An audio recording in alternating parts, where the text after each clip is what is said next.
BNP মহাসচিব মির্জা ফখরুল ইসলাম আলমগীর বলেছেন, গণতন্ত্রকে আবারও ধ্বংস করার ষড়যন্ত্র চলছে।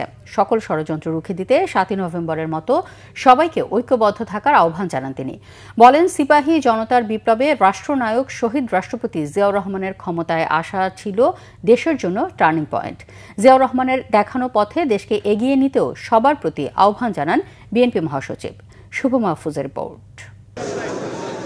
জাতীয় বিপ্লব ও সংহতি দিবস উপলক্ষে শুক্রবার সকালে দলের সিনিয়র নেতাদের নিয়ে শহীদ রাষ্ট্রপতি জিয়াউর রহমানের মাজারে ফুল দিয়ে শ্রদ্ধা জানান বিএনপির মহাসচিব মির্জা ফখরুল ইসলাম আলমগীর। শ্রদ্ধা নিবেদন শেষে গণমাধ্যমের সঙ্গে কথা বলেন বিএনপি মহাসচিব। ৭ নভেম্বর ও পরবর্তীতে দেশ গঠনে জিয়াউর রহমানের অবদানের কথা শ্রদ্ধাভরে স্মরণ করেন তিনি। মাত্র 4 বছর মধ্যে বাংলাদেশে একদিকে রাষ্ট্র ব্যবস্থার রাজনৈতিক অবস্থা, অন্যদিকে অর্থনৈতিক ব্যবস্থার আমূল সংস্কার সাধন করেন এবং ১-২ সাল থেকে তিনি বহুদিনের গণতন্ত্র নিয়ে আসেন। বিচার বিভাগের স্বাধীনতাকে নিশ্চিত করেন, জুডিশিয়াল কাউন্সিল গঠন করেন এবং একই সঙ্গে অর্থনীতিতে মুক্ত বাজার অর্থনীতি চালু করেন। এই হয়েছিল শুরু বাংলাদেশের অগ্রযাত্রা।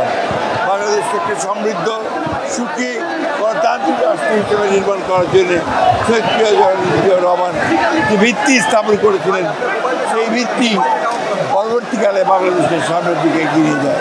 এ সময় মির্জা ফখরুল অভিযোগ করেন, গণতন্ত্রকে ধ্বংস করতে আবারও ষড়যন্ত্র শুরু হয়েছে। মোকাবিলায় সবাইকে ঐক্যবদ্ধ থাকার আহ্বান জানান তিনি। গণঅভ্যুত্থানের পরে যখন বিভিন্ন রকমভাবে একটা প্রচেষ্টা চক্রান্ত চলছে এই গণতন্ত্রকে আবার ধ্বংস করার জন্য, সেই মুহূর্তে এই ৭ই নভেম্বর বিপ্লব ও সংহতি দিবস আমাদেরকে সেই পথেই যেতে উৎপাদিত করে, যে পথে সত্যিকার অর্থেই আমরা বাংলাদেশে গণতান্ত্রিক রাষ্ট্র নির্মাণ করতে পারবো, একটা সমৃদ্ধ রাষ্ট্র নির্মাণ করতে পারবো, জনগণের ভোটের অধিকারকে নিশ্চিত করতে পারবো, বিচারের অধিকারকে নিশ্চিত করতে পারবো। সেই লক্ষ্যেই বাংলাদেশ এগিয়ে যাবে, বিএনপি এগিয়ে যাবে। এদিকে জাতীয় বিপ্লব ও সংহতি দিবস উপলক্ষে শহীদ জিয়ার মাজারে শ্রদ্ধা জানান বৈষম্য বিরোধী ছাত্র আন্দোলনের নেতাকর্মীরা। শুভ মাহফুজ, বাংলা ভিশন, ঢাকা।